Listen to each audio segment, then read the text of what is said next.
Em 2015, o meu sócio o Mauro e o Ananias, né, que eles já eram de outra empresa de desenvolvimento, a gente se conheceu e eu mostrei para ele essa ferramenta. Que já era a fábrica de códigos, não? Não existia fábrica de códigos ainda. Tá. Eles viram essa ferramenta e falaram, cara, a gente consegue vender. Eu falei, ó, essa a gente não pode vender porque é da empresa lá.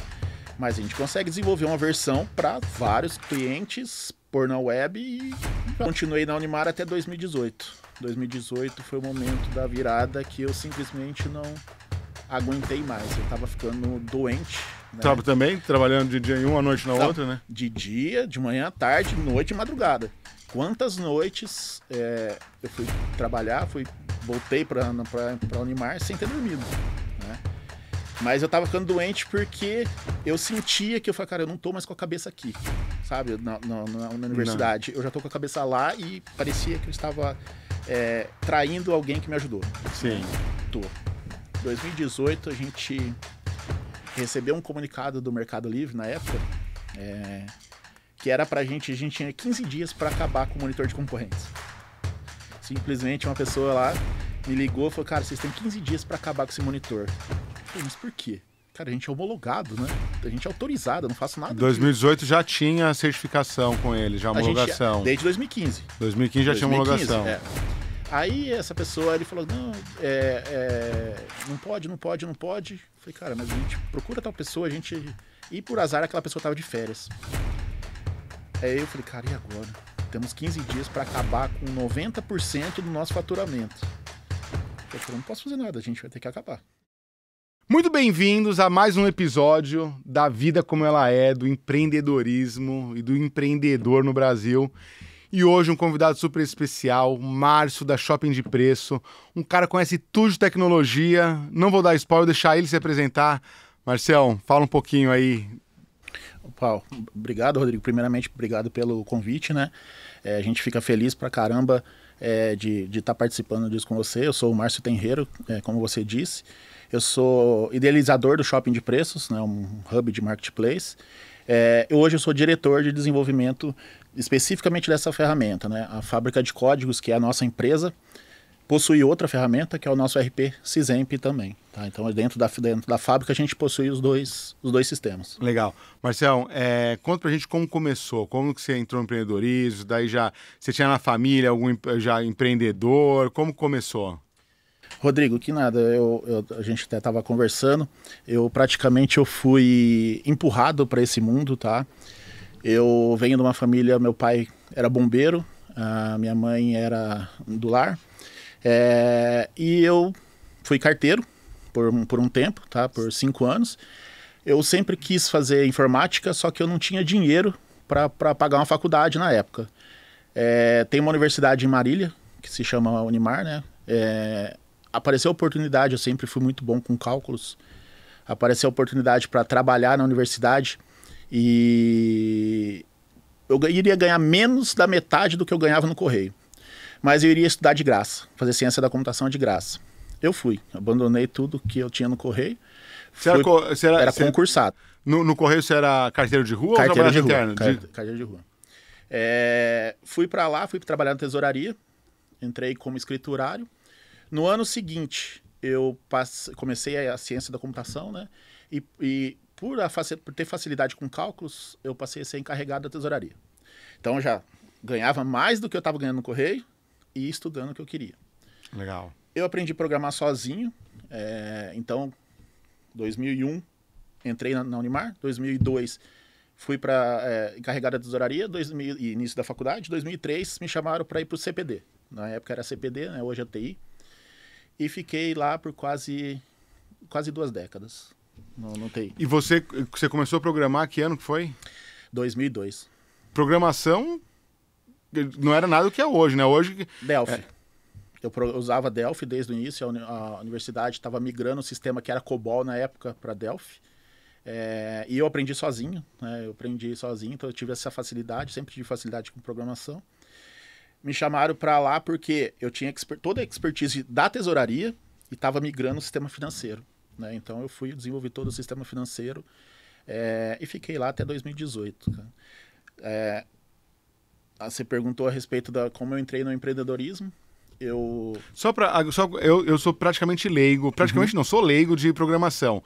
Fazer uma analogia com um carro, qual que é a diferença? Você falou Delphi e Cobalt? Não. COBOL. COBOL. Fazer analogia, assim, só para a gente entender qual que é a diferença de um para o outro. São linguagens de desenvolvimento de sistemas, tá? Cada uma... vamos fazer analogia com línguas que a gente tem, inglês, português, espanhol. Eu sei que eu preciso cumprir uma tarefa, escrever uma carta, por exemplo, falando bom dia, boa tarde, boa noite. Como é que eu escrevo essa carta em inglês? Como eu escrevo ela em português, espanhol e assim vai. Linguagem de programação é a mesma coisa. O resultado vai ser o mesmo, só que eu posso ter inúmeras formas de escrever isso. Eu tenho inúmeros sistemas de desenvolvimento ou linguagens de programação que vão cumprir essa tarefa. Hoje, por exemplo, está em alta web. Né? Toda a linguagem web é feita... Tem N linguagens que eu poderia estar escrevendo um sistema para você dar F5 num site e aparecer o site ali, entendeu? Então, não existe uma só. Existem várias linguagens que você pode escrever para ter aquele resultado. Entendi. Legal. Entendeu? E aí voltando para o empreendedorismo, você trabalhou até 2018 lá na faculdade e acho que é importante também a gente falar que a Marília é um ponto tecnológico do estado hoje, né? Exato. Marília sempre foi um polo, tá? Tanto que hoje não, já há muitos anos a gente tem uma dificuldade muito grande por conta da quantidade de empresas de desenvolvimento de sistemas. Se eu não me engano, em 2012... Tá? Existia uma empresa, na época era a maior empresa de autopartes do Mercado Livre, como seller, e o Mercado Livre não tinha nem API aberta ainda. E eu fazia alguns freelances, que eu acho que como todo programador, né, à noite a gente sempre saía desenvolvendo sistemas para conseguir um dinheiro a mais. E eu fui convidado, na época, pelo proprietário da empresa.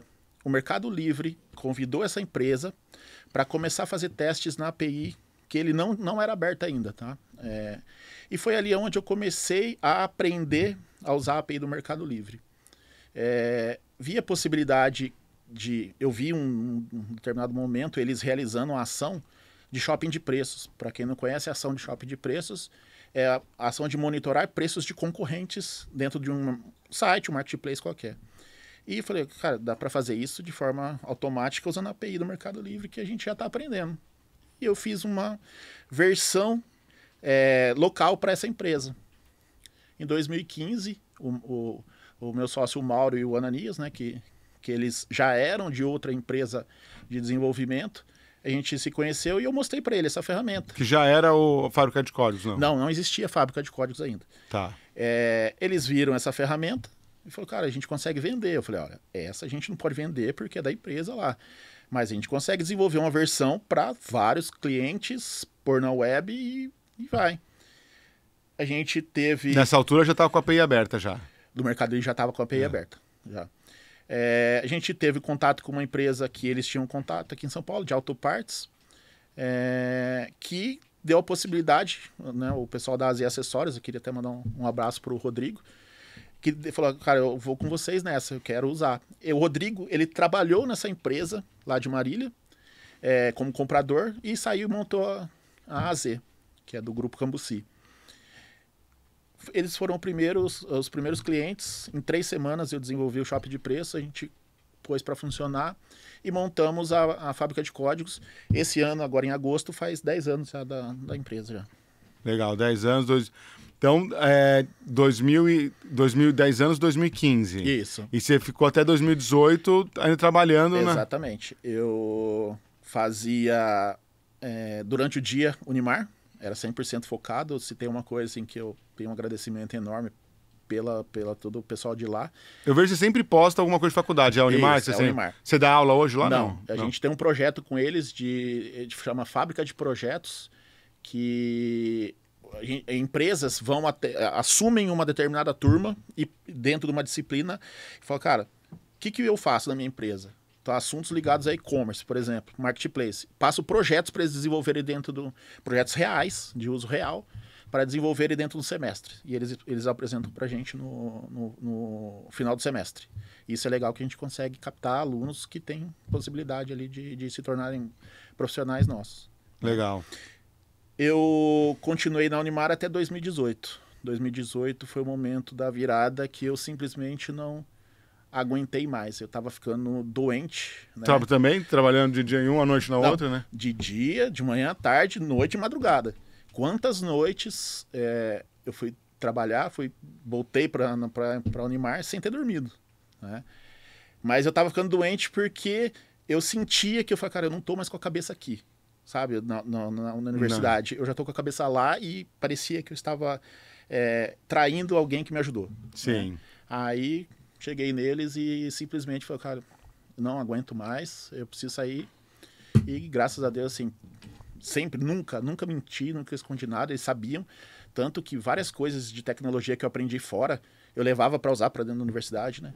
Aí chegando naqueles momentos, eles falaram, cara, a gente tentou te proteger, foi até legal isso, que assim, poderia não dar certo lá fora, né? Então a gente te segurou o máximo. E aí na época a gente já tinha acho que 20 funcionários na época. O Marcos, que é o pró-reitor da universidade até hoje, ele falou, a gente tentou te proteger, porque se não desse, você ia continuar aqui. Só que agora já deu certo. Ele falou, só vai. E assim... Legal. Reconhecimento de onde você trabalhava também, né? Não, eu nunca vou esquecer. Muito legal. E pensando ali, né, hoje está com 10 anos, cara, qual foi um grande marco ali que você falou, pô, acertamos no produto, né? O produto, obviamente, sempre tem melhoria, mas quando você teve, você olhou e falou, que legal, acertamos e estamos no caminho certo? A gente teve 2 momentos marcos, mas assim, você está falando marco de virada boa. Virada boa. Tá. Inicialmente, a gente trabalhava apenas como parte de monitoramento de concorrentes do Mercado Livre. Em 2017, 2018, não lembro, a gente fez uma parceria com o Emerson, que hoje é o nosso outro sócio. Ele estava desenvolvendo um RP. O Mauro, ele sempre foi de uma outra empresa que desenvolvia RP e já tinha know-how para isso. Chegamos num ponto que assim, a gente precisa integrar os clientes do nosso RP com os marketplaces. Na verdade, assim, era só Mercado Livre. Não, você podia falar, na época era 95% era Mercado Livre.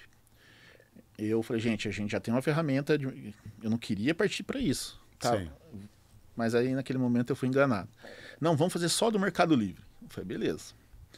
Começamos, saí do Mercado Livre, foi para Americanas, Magalu, Amazon, né? E assim por diante, não parou mais. Hoje a gente já tem quase 150 integrações homologadas. Esse foi uma virada que a gente começou a trabalhar uma API para atender os clientes do nosso RP a trabalhar com os marketplaces. O front-end do shopping de preços era exclusivo para monitoramento de concorrentes. Em 2018, a gente foi procurado pela Amazon, né? O pessoal da Amazon, a gente sempre teve uma parceria muito legal desde essa época. A gente acreditou num projeto deles e vimos a possibilidade de transformar o front-end do shopping de preços também num front-end que atendesse todo o escopo dos marketplaces. Aí foi quando a gente começou a fazer essa transição. E dali para frente a gente não parou mais. Então a gente tem as 2 ferramentas. Aquele seller aqui falando, eu não preciso de RP, um RP completo, trabalho apenas com a controle de estoque, preço, emissão de nota fiscal, a gente tem emissão automática de qualquer regime, essa parte mais básica, não entra em parte fiscal, né, SPED, essas coisas. Ele consegue trabalhar só com o shopping e quem precisa aumentar o escopo ali para a parte fiscal, essas coisas de compras, usa o nosso RP. Tá? A partir dali, eu acho que foi o momento que a gente acertou. Em 2018, a gente recebeu um comunicado do Mercado Livre, na época, que era para a gente tinha 15 dias para acabar com o monitor de concorrentes.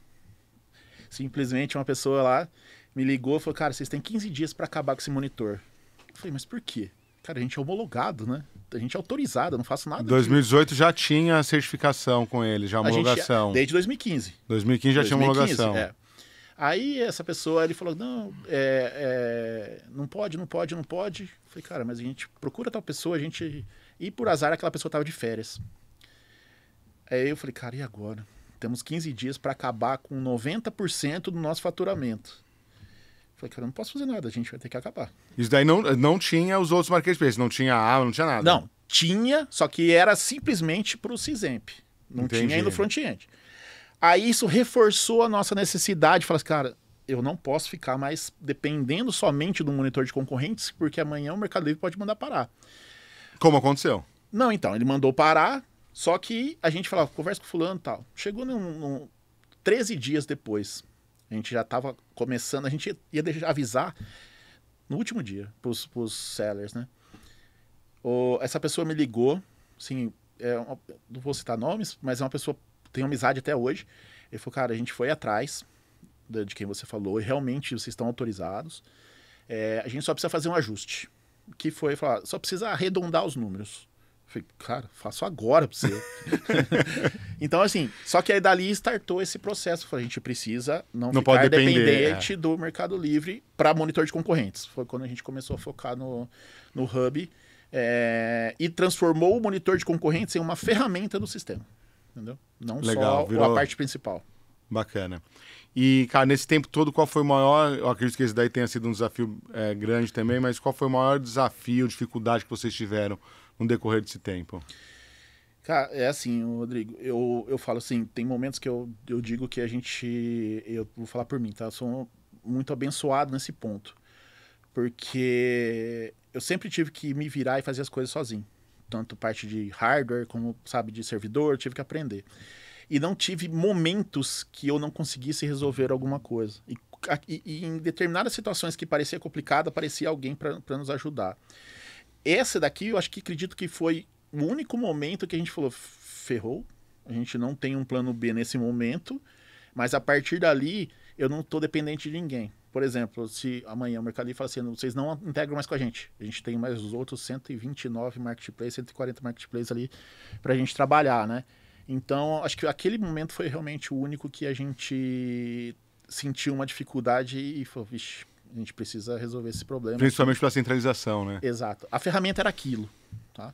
A ferramenta era aquilo. E aconteceu agora, 2 anos atrás, exatamente o que eu já estava prevendo lá atrás.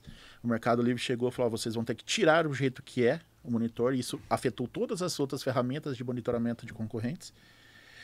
E tem que fazer desse jeito. Não existe mais indicação de quem é o vendedor e aí vai. A gente não consegue mais identificar o nome do vendedor. Sim. Tá? Então, a gente cumpriu todas as regras do Mercado Livre e, para você ter ideia, empresa brasileira, a gente é a única que tem acesso a essa API do Mercado Livre que baixa essas informações. Ninguém mais tem. Legal.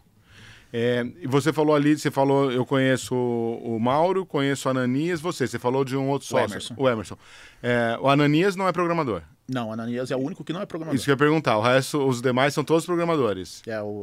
Eu cuido especificamente do shopping, o Ananias, o Mauro e o Emerson do Cisemp. Legal. Eles são do Cisemp, eles cuidam do Cisemp lá. Bacana. E um socorre o outro, puta, tá com pau aqui, não tô conseguindo. Não, mas não. Esse é o legal. Ou é bem separado? Não. Esse é o legal da nossa empresa, que é um diferencial que a gente sempre passa para os clientes. Você tem um lugar só para você abrir o chamado. Não existe aquele negócio de falar, o Hub entregou para o RP e a culpa é do RP. Falei, aqui você vai resolver todas as coisas. Vamos um para cada sala do outro ali e na hora a gente já tem que resolver o que tem que resolver. Essa interação ela é dinâmica, sabe? Não existe cara, abre um chamado que eu vou ver. Levanta, vai lá, porque é uma coisa que a gente sempre deixa claro para toda a nossa equipe. A importância do nosso trabalho, sabe? Um dono de uma empresa, ele tem a responsabilidade com todos abaixo dele. Eu tenho responsabilidade com quase 3 mil empresas abaixo da gente. Você entendeu o problema? Então, quando existe um pedido parado que não emitiu uma nota fiscal no Mercado Livre ou numa Amazon, a gente sempre fala, gente, lembra que lá tem um caminhão parado lá na porta, que se ele não levar esse pedido, ele não vai levar nenhum outro. Então tem toda uma cadeia que vai ser afetada. Então a gente precisa ter esse dinamismo e eu acho que todo mundo se interage muito bem assim. Legal. E cara, não puxando sardinha, nada, mas esse relacionamento que eu tenho com você, quando dá problema de algum cliente e tal, é o único, eu tenho relacionamento com todas as ferramentas, né? É o único que me responde na hora, eu vou resolver e que resolve, cara. Eu acho muito legal. Eu falo muito disso para quem, eu tô com um shopping de preço, eu sempre falo que agilidade na solução, né? Eu sei que quando vai pelo suporte não deve ser tão ágil, mas eu falo muito dessa parte aí e eu acho que isso daí faz bastante diferença, né? Falando de expansão, como você vê a internacionalização do shopping de preço? Como que vocês estão olhando? Porque eu vi que vocês estavam com a Amazon nos Estados Unidos, na NRF. Eu vejo que vocês estão bem engajados ali. Como é que está essa internacionalização, expansão? Como que vocês veem isso daí? Cara, internacionalizar, assim, eu sempre deixei claro. A gente tem que dar sempre um passo que a gente consiga alcançar depois. Não adianta já fazer loucura, tá? E até hoje deu certo dessa forma. Chegou o momento da gente procurar novos lugares. Eu conheço? Eu não conheço. Eu falo isso para todo mundo. Eu não sei como trabalhar em outro país. Mas a gente já tem gente, né, que a gente contratou há pouco tempo que já sabe. Uma pessoa que trabalhou no Mercado Livre.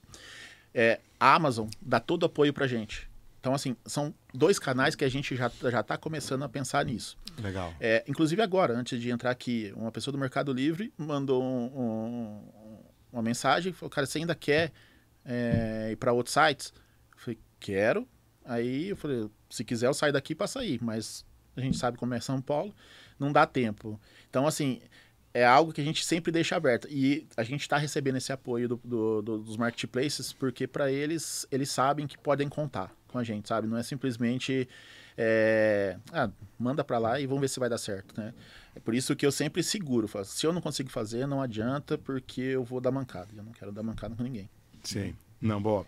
Agora, até tocando o que a gente falou em outro episódio, como que tá, a gente nem falou isso daí antes, não tá aqui que a gente tinha batido, mas como que tá quando a gente fala de inteligência artificial para programador, né? A gente estava na Argentina, não sei se você assistiu a mesma palestra que eu, que falaram que 70% do código do Mercado Livre hoje já está sendo feito com inteligência artificial.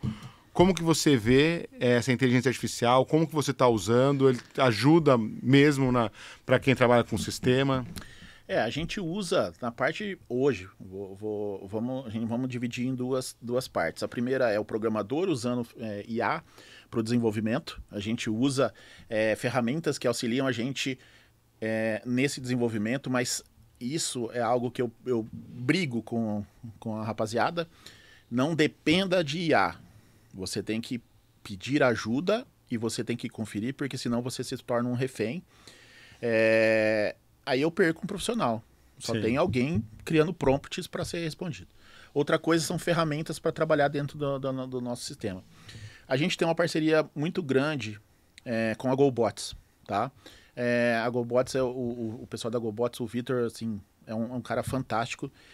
E a gente resolveu seguir esse lado, porque senão eu vou ter que passar por todo o processo de conhecimento e eu não sou especialista nisso.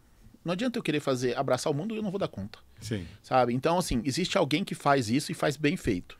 A gente, cara, parte de responder perguntas, chat, pós-venda, vai lá que você vai ser bem atendido, tá? Sim. A gente está trabalhando num projeto juntos, tá? Eu não vou dar spoiler agora, mas vai ser um projeto de listing, para facilitar o listing em todos os marketplaces. Legal. Para facilitar isso, para fazer de forma em lote. Porque a gente sabe que a gente tem inúmeros requisitos em marketplaces que ninguém tem aquelas informações. Então, é algo que a gente está trabalhando junto e eu acho que até o começo do mês a gente já tem um protótipo ali para testar. Bacana, legal. Então vem novidade por aí, Bem, uma collab, vamos dizer assim, shopping de preço e GoBots. A gente quer fazer um teste agora no evento do Amazon Connect, que vai ser dia 6 agora aqui em São Paulo. Tá todo mundo convidado para participar. E a gente quer ver se a gente já consegue lançar ali. Boa, legal. Estou dividindo os episódios praticamente em 2 blocos, um falando de empreendedorismo e outro falando do negócio, né? Agora vindo um pouquinho para o nosso negócio digital, né? Falando de shopping de preço. Cara, você sabe o quanto que eu sou fã da precificação do shopping de preço, né? Isso daí eu sempre que eu te chamo para falo de precificação. Mas queria falar hoje não só de precificação, que é o que eu sempre bato, falar do geral, assim, né? De gestão, o que o shopping de preço ele consegue auxiliar para quem vende nos marketplaces, né? Como eu falei, eu acho que a fábrica de códigos, a gente seguiu por esse caminho, né? de ter as duas ferramentas, cada uma especialista num segmento. No shopping de preços, você consegue fazer toda a gestão dos seus produtos, estoque, preço, depósitos, N depósitos lá, emissão de notas fiscais, toda a parte de gestão dessas notas também, cancelamento, tudo, né? Gestão dos anúncios nos marketplaces, tá? E assim, a gente se aprofunda até onde o marketplace deixa a gente ir. Aí eu vou dar exemplo, o Mercado Livre. O Mercado Livre é um marketplace que ele oferece inúmeras, ilimitadas opções para trabalhar via API. Para quem não conhece, a API é a forma de comunicação entre um sistema e outro, tá? Para eu trabalhar com o Mercado Livre tem que disponibilizar um canal que a gente chama de API e ele tem que me dar condições de fazer isso. Então, o Mercado Livre é um canal que ele dá muitas condições. A Amazon é um canal que está melhorando. Nossa, nos últimos anos a Amazon evoluiu.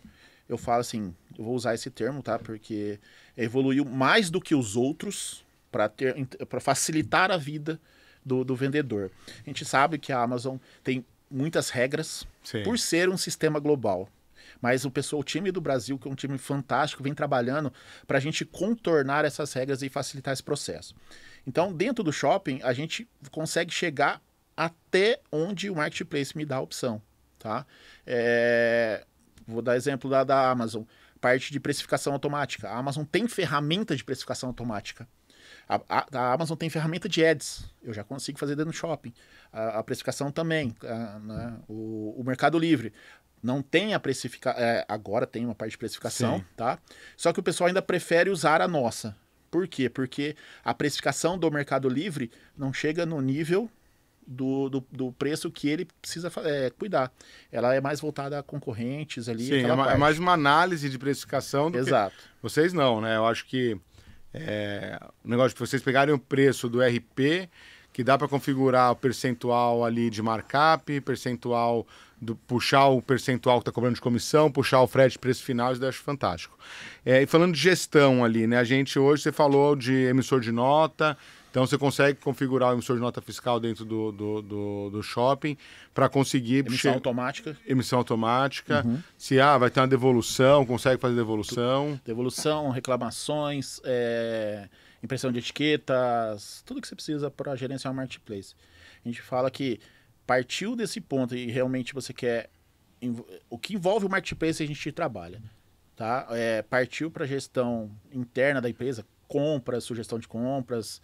Aí a gente precisa mesmo do RP, que o RP que é o especialista nisso. Entendi.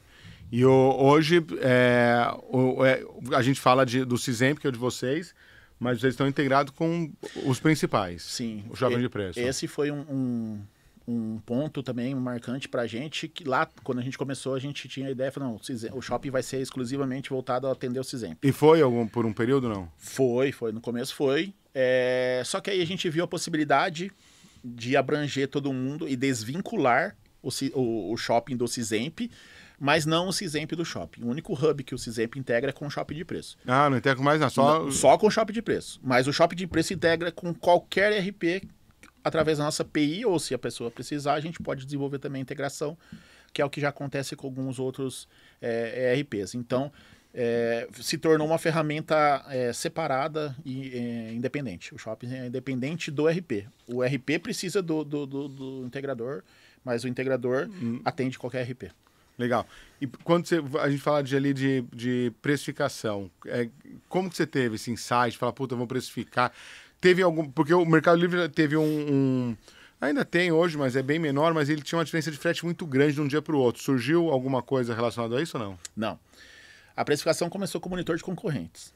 Tá? Tanto que a gente tem duas áreas de precificação dentro estamos falando agora especificamente de Mercado Livre. Né? Os outros marketplaces, eles são mais estáticos, não dão inúmeras possibilidades. Aquela fórmula que coloca ali é exclusivo para o Mercado Livre. Você tem como usar a fórmula em todos os marketplaces. Só que, por exemplo, você não tem dentro dos marketplaces a alteração de frete igual você tem no Mercado Livre. Você entendeu? São coisas diferentes. Por isso que eu falo que o dinamismo é outro. A gente criou as regras de precificação baseado no monitor de concorrentes. Tá? Então, por exemplo, eu quero manter o meu preço 10% ou R$1 abaixo do menor preço do concorrente relacionado. E a gente começou a criar inúmeras possibilidades voltadas a isso. Quando a gente criou a parte de integração com o RP, começou a surgir a necessidade de ter regras baseadas no valor que vem do RP, né? E aí é onde a gente já começou a incluir a parte do frete. Cara, eu criei, acho que deve ter umas 30 regras lá, tipos de regras. Eu falei, atende todo mundo, mas não atende. Não atende. Não atende. A criatividade e a necessidade dos sellers, ela é muito grande, cara. Os caras conseguem fazer contas que você fala, não acredito, mas é o jeito dele trabalhar e tá funcionando. Não sou eu que vou julgar. Você tem que adaptar a ferramenta para conseguir mais cliente, né? Exatamente. Mas desde que não atrapalhe os outros. Sim. Esse é um limite que eu sempre imponho, sabe? Vou criar algo para te ajudar, mas vai atrapalhar os outros, a gente não faz. Aí eu, como eu falei, sempre fui muito bom de cálculo. Falei, eu vou pensar em alguma forma de trabalhar com fórmulas matemáticas, só que voltada à área de programação, porque eu preciso executar aquilo em um back-end, mas que fique visual e o cara consiga fazer. Então qualquer pessoa vai fazer. Pensei em várias fórmulas, cheguei num jeito que a gente trabalha hoje, né? Falei, cara, ficou perfeito, lancei aquilo, vixe, foi muito bom. Arrumei outro problema na cabeça. Qual foi? Problema de o pessoal não saber matemática. Sabe? E aí, um parêntese errado numa fórmula matemática altera todo o resultado. Então a gente começou a ter esse problema e começou o seller nos acionar.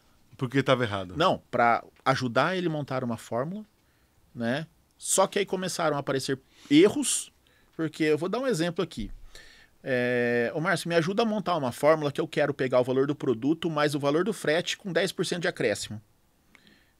Eu não estou vendo parênteses nessa fala. O meu atendente pode colocar o parênteses no final, mas aí o cara pode querer os 10% em tudo.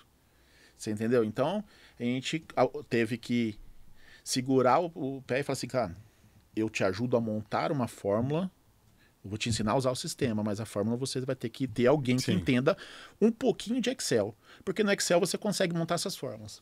Então isso facilitou bastante. No começo foi um pouco difícil moldar esse seller para trabalhar dessa forma. Só que assim, a gente entrava em Excel e mostrava para ele, faz desse jeito, testa aqui, põe lá no shopping. Lá tem um lugar para você simular também os resultados. Resolveu um problema, né? Mas realmente algo que a gente não imaginava que ia ser um problema se tornou porque matemática, são poucas pessoas que gostam de matemática, né? Sim. Então... E a gente falando dessa parte de precificação, você tem você consegue ter a visão percentualmente quantos dos clientes que utilizam essa fórmula, precificação, não? Dos clientes que estão integrados com a gente no formato de hub, né? Porque a gente tem aqueles clientes que trabalham exclusivamente para monitorar concorrentes. Sim. É 100%. 100% dos caras tem que usar a fórmula de precificação. Porque tem que usar, ele não consegue deixar sem. Ele consegue, ele pode falar assim, o que vier do RP é o que vai valer. É o que vai subir, ele pode, mas é uma fórmula. Você entendeu? Entendi. É uma fórmula. Não, mas que eu falo de usar uma fórmula, acho que daí não vai ter também, né? Porque pensei, tipo assim, o cara que coloca a fórmula, ele coloca markup, coloca comissão, coloca frete, isso daí você não deve ter, né? Ele consegue fazer isso dentro da própria fórmula lá. Ele consegue fazer isso dentro da própria... Você fala de criar variáveis... não. Tá. Saber quantos clientes que realmente usam essa fórmula, né? Cara, eu não tenho esse levantamento, porque... É porque eu vejo, até desculpa interromper, porque eu vejo que assim, eu falo com muita gente de shopping de preço que você não usa a fórmula. Exatamente, é assim, a gente tem esse... Eu vou levar para um lado agora que a gente está melhorando muito a nossa parte de documentação e começar a apresentar possibilidades para o seller ali durante a navegação, tá? Essa usabilidade da ferramenta, isso é algo que a gente já está melhorando, porque aquele cara que está em contato com a gente, ele já sabe, porque o próprio suporte já acaba mostrando para ele, faz desse jeito, já vai te atender. Aquele seller que ele começou e vai sozinho, se ele não lê a documentação, ele não vai saber que tem. Você entendeu? Então é um problema. Então a gente já tá montando, inclusive com o uso de inteligência artificial, para levantar pontos ali do sistema que ele falou, cara, isso ele nunca clicou. Ele nunca usou isso. Sim. Aí começar a mostrar para ele, dar esses insights para ele. Bacana. Legal. Ali a gente falando um pouco da profissionalização, né? Eu acho que entra isso também. É que eu vejo que assim, falta muita profissionalização, né? A gente pega, já pegamos clientes que viu o cara faturava um monte mas ele tinha uma margem negativa, não estava sabendo fazer conta, né? Ou não estava considerando um frete que está sendo cobrado. Essa parte você acha que tem como melhorar de alguma forma, usando tutorial ou aquele de clique aqui, próximo, pula, isso daí você acha que consegue melhorar de alguma forma ou não? Eu acho que a gente tem que separar em 2 pontos isso daí. Primeiro que o seller, ele tem que ter a base dele de conhecimento, ele tem que ter alguém, uma consultoria, ou se ele não sabe, procurar uma consultoria que faça um trabalho legal para ensinar ele essa base, porque ele tem que ter esse conhecimento do preço dele. O meu sistema não tem acesso a essas informações, eu não sei os custos dele. Sim. Então ele tem que conhecer esse preço que ele vai praticar. Porque senão eu só vou mostrar para o cara que fala, putz, foi negativo. Você entendeu? Só que eu não sei se ele está querendo fazer aquilo. Tem seller que fala, cara, preciso vender isso aqui hoje. Sim. E põe a qualquer preço. Eu consigo criar alertas, eu consigo fazer tudo isso, só que realmente a gente tem esse problema de muita gente não ser profissional, simplesmente se aventurar. Que eu acho que é o problema que vocês pegam bastante ali. Eu falei, eu quero vender porque o meu vizinho está vendendo bastante aqui na internet. Só que ele não sabe o que ele está fazendo. Sim. E quando ele não sabe, a gente gera outros problemas. Já chegou o caso de vendedor procurar a gente bravo porque Márcio, Shopping de Preço, deixou ele sair cancelando um monte de pedido. Eu falei, mas eu tenho que bloquear você, cancelar? Você que tem que conhecer as regras. Existe um monitor que você já tem tantos %. Sim. Então é um ponto. Esse cara ele não procurou saber quais são as regras do marketplace para trabalhar, ele simplesmente sai anunciando. E aí gera um problema que vai ter prejuízo e quebra. E quebra. A gente vê que quebra. Um outro problema grande que a gente vê eu vou usar esse termo, tá? Pseudos gurus de internet, tá? Sim. Pessoas que não sabem o que estão fazendo e passando informação errada e aquilo se torna uma verdade na cabeça dessas pessoas que não têm conhecimento. Sim. E ele vem procurar a gente exigindo que a gente faça da forma errada porque a pessoa lá no YouTube tá falando daquele jeito que é para fazer. Isso aí chega demais também, né? Quando primeiro que a gente fala, tem gente que fala, não, conhece todo o algoritmo do Mercado Livre, faz isso. Primeiro que sim, se conhecesse mesmo... Tava bilionário. né? Porque a gente sabe, o conhecimento que a gente tem, a gente faz em cima de teste, né? Então a gente fala muito de teste. Então, vai mudar uma imagem, não muda a imagem do produto que mais vende, né? Quer fazer um teste de uma imagem nova, muda de outro. E a gente fala que teste é fundamental, e você tem que testar e monitorar para ver o que trouxe de resultado. E para conseguir mexer. Então a gente vê, antes tinha a cultura de quem anuncia mais vende mais, né? Hoje já mudou isso daí. Eu tenho um cliente que ele fazia... anúncio, que era anúncio de autopartes, acho que sofreu muito com isso, de diversos canais, diversos anúncios do mesmo produto, e ele criava amortecedor pro Santana, que é o mesmo que vai atender o Gol, amortecedor pro Gol, e ele criava tipo 10 carros para conseguir fazer, sendo que era um único produto, né? E hoje isso dá impacta. Não, exato, eu acho que o Mercado Livre sofre muito com isso. Lá no início era a única forma que eles tinham de vender. Não tinha outras opções. E o Mercado Livre sofre demais com isso, porque imagine a base de dados deles recebendo...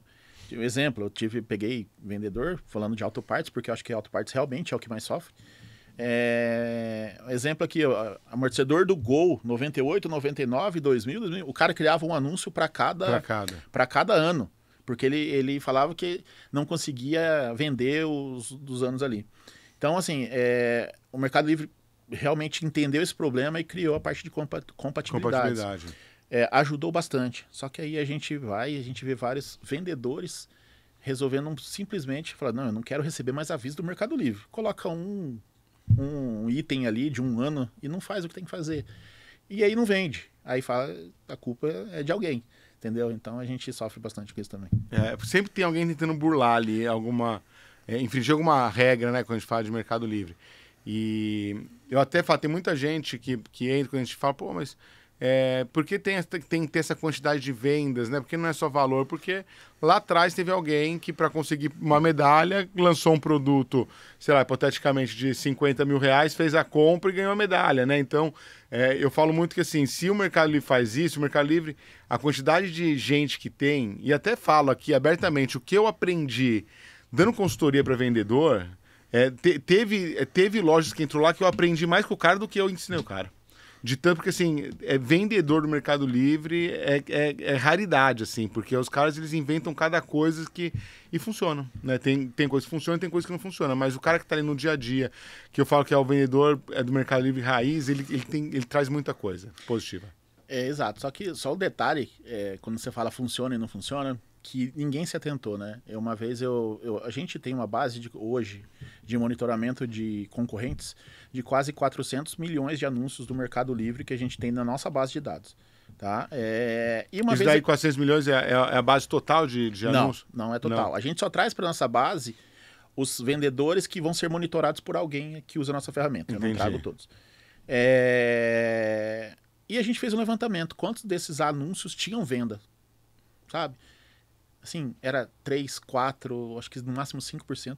Que tinha venda. Que tinha venda.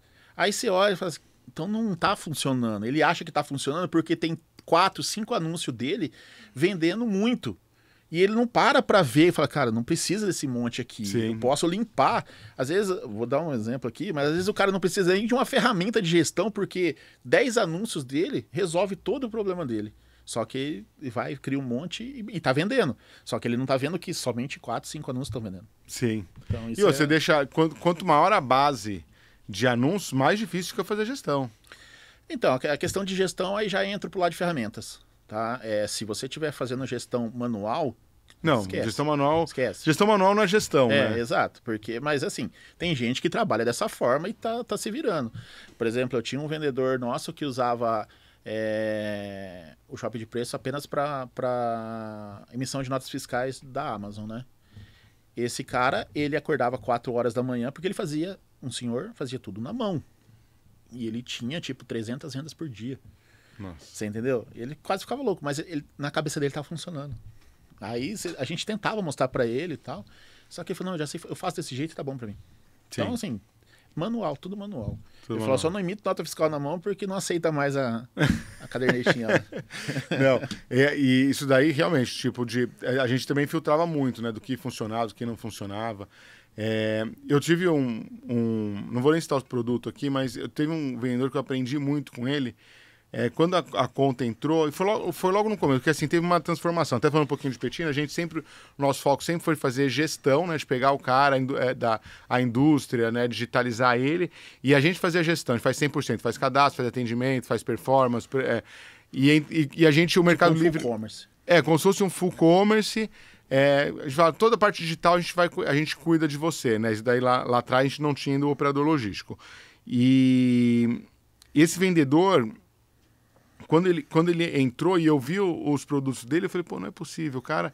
Era produto barato, o cara era Platinum e coisa que eu nunca imaginava. E eu falei, pô, o que esse cara ele me trouxe, ele tinha ainda, tinha 2 contas. Ele era, cara, eu não lembro a cidade, mas é quase divisa com o Uruguai já. E ele tinha 2 contas, uma que estava no Food São Paulo e outra no Food de Celso Ramos, de Santa Catarina, né? Não sei. E ele tinha o Santa Catarina. E não vendia. O Food Santa Catarina não vendia. E o de São Paulo vendia. Daí o custo que ele tinha era, para conseguir abastecer o full era 15 dias. O custo que ele tinha era muito maior mandando para São Paulo, sendo que ele poderia mandar muito mais rápido pro sul. E eu falei para ele, vamos fazer um teste. Esse cara me ensinou muito, assim, do que ele fazia no Mercado Livre para conseguir vender um produto. Tanto quando alguém fala assim, um vendedor chega e fala, chegou um cliente novo lá e fala, não, esse cara aqui, o produto dele não é vendável, vai chegar, não vai vender. Eu falo, olha essa conta aqui, o cara é plástico não vendendo esse tipo de produto, né? E daí eu falei para ele, pô, mas é porque você tá nos 2 full, né? Então, será que se você não tirar do Food São Paulo, faz um teste, tira esse produto do Food São Paulo, deixa só no Food Santa Catarina, será que não vende? Começou a vender. Então, assim, o teste é fundamental para conseguir entender, né? E testar, monitorar e ver o resultado que deu. Porque não é falar, não, eu faço e funciona, foi o que você falou. Eu entendo que o próprio Mercado Livre estava falando qual que é o mais próximo. Porque assim, vamos lá, o Full estava no sul. Sim. Então ele só vai atender aquela região. O resto do Brasil estava sendo coberto por São Paulo. Por São Paulo. Então ele mesmo estava se sabotando. E tem gente que tem a mesma conta, tem 2, 3 contas com o mesmo produto. Eu falo, pô, você está criando concorrência com você mesmo. Mas tem gente que faz isso porque ele tem medo de derrubarem uma conta dele. E são essas pessoas que se apostam apenas em um canal. Sim. Esse é um problema que a gente vê bastante. A gente sempre fala para o pessoal, vai operar em outros marketplaces. Aprende primeiro como funciona e vai. Porque, vamos supor, você vende só na Amazon e a Amazon bloqueia a sua conta por, sei lá, por N motivos. Quebra a empresa. Quebra a empresa. Num dia para o outro, o seu faturamento zera e você não sabe o que fazer. Sim, exatamente. E aí você fica lá, imagina ficar 15 dias para resolver um problema e você não tem dinheiro. Eu falo muito isso, né? Foi basicamente o que você falou quando vocês estavam só no Mercado Livre, o Mercado Livre falou para que vocês tinham que tirar a ferramenta, né? Então entra exatamente nesse caso. Marcelo, muito bom, já deu o nosso tempo. Para finalizar, eu sei que você foi empurrado ali para o empreendedorismo, né? Você sempre veio trabalhando em empresa. O que você daria como dica de ouro ali para quem estivesse no início da jornada ou estivesse pensando em começar a empreender? Eu acredito assim, a primeira coisa, eu sempre ouço bastante, não tenha medo, mas busque aprender, sabe? Simplesmente não é só se jogar, porque às vezes um pouco de tempo, uma semana que você tira para aprender sobre o assunto, vai te livrar de um monte de problemas. Vender na internet, depois, eu nunca busquei ser empreendedor, só que hoje eu não consigo voltar. Não consigo. É caminho sem volta. É um caminho sem volta, realmente. E eu sou prova disso. Eu era muito feliz onde eu estava, só que hoje eu não consigo voltar. Só que assim, não adianta, volto a falar, se você quer ser um ótimo profissional, já aprenda e procure quem sabe. Invista nisso, invista em conhecimento, invista em alguém que consiga te ajudar, mas de verdade. Não vá sair gastando dinheiro com quem não conhece, tá? Então procura a história do pessoal e invista em conhecimento, porque depois, gente, a gente faz, eu vou dar exemplos aqui. A gente tem uma conta teste dentro do Shopping de Preço e a gente cadastrava contas nossas mesmo, de funcionários, para a gente às vezes fazer teste de anúncio. Eu vendia sem ter criado um anúncio real. Eu derrubei conta de funcionário. A conta da minha esposa, por exemplo, ela não consegue vender no Mercado Livre, porque a gente criava um anúncio, não comprar, é um anúncio de teste, porque o Mercado Livre não tem ambiente de teste. A pessoa ia lá, comprava. E aí teve um dia que alguém criou uma regra de precificação dentro daqui e baixou um preço de um produto que estava escrito não comprar, anúncio de teste, e vendeu quase 10 num dia. Então, assim, vende. A internet vende. Eu falo, só que você tem que saber fazer a sua parte. Márcio, você falou isso daí, agora lembrei. A gente fazia isso, a gente pegava a conta da Petina mesmo, e a gente tava dando treinamento, e a gente atende muita marca grande ali, que chega e não conhece nada de Mercado Livre. E era uma mala, não vou citar a marca, mas era uma mala com uma marca conhecida. E o que a gente fazia? Criava o anúncio, eu falava, cria o anúncio, tipo, o anúncio com todas as boas práticas do Mercado Livre, coloca um 0 a mais no final. Essa mala ela custava R$ 999 e nós colocamos para vender. Esse mesmo kit era uma cópia do anúncio original deles, que a gente tinha melhorado, e colocamos 0 a mais, ou seja, de R$ 999 colocamos para vender por R$ 9.999. Quando chega lá, não tinha vendido a mala. Não, mas esse é o problema que todo mundo quer ter, né? Todo mundo quer ter. Na hora que eu vi, quase que eu falei, vamos até o shopping, porque é uma rede famosa. Eu falei, vamos até o shopping, a gente compra e entrega. Exato. Mas eu falei, não, vamos cancelar, falar que é um anúncio teste, passa o link da conta do vendedor, porque... Então, assim, vende. E que você falou de conhecimento, e tem uma frase que eu escutei de alguém, que na era que nós estamos na era da informação. Todo mundo tem informação, conhecimento só tem quem quer. Então acho que entra muito nisso que você falou. Exato. Não adianta eu sair despejando um monte de informação para você e você não conseguir assimilar aquilo e realmente transformar em conhecimento. Você tem que estar fazendo a sua parte. Faz a sua parte porque assim, realmente dá certo. É isso aí, Marcelo. Muito obrigado. Excelente conversa. Pessoal, muito obrigado pela audiência. Então você aí curtiu, se não curtiu, aproveita para curtir, compartilha. Vamos fortalecer o canal, que aqui é o canal do empreendedorismo na real, no dia a dia, e de quem está no meio da jornada e que tem o mesmo objetivo de chegar onde as gigantes estão. É isso aí, obrigado.